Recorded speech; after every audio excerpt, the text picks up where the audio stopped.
Hello po, magandang araw! Welcome to another episode of Cooking with Love, kung saan ang bawat luto ay may sangkap ng pagmamahal. At dahil nag-crave tayo kanina sa ginataang gabi, ito po ang ating i-prepare ngayon. Kaya tara, samahan niyo ako magluto. Ayan, mainit ng ating kawali, lalagyan na natin ang ating oil. Dahil tayo magpiprito ng karis-karis at tuyong pusit. Napakasarap po nito na ilahok sa ginataang gabi. Yummy delicious. At ilalagay na natin ang sibuyas at bawang and let us wait until it turn to golden brown. Ayan. After that, lalagay po tayo ng pork giniling.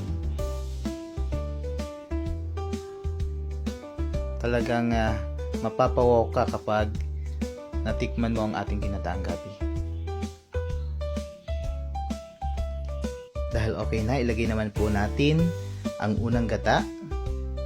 Gayon din ang mga pampalasa tulad ng sili, luya, other condiments.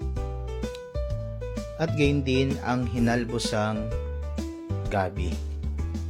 Hinalbusan na po natin ito para mas okay ang ating ginataang gabi. At ngayon po ilalagay natin ang ating prinitong karis-karis, tuyong pusit, at ang pork giniling. Wow, it looks delicious. Ito na po ang ating ginataang gabi na niluto ng may pagmamahal.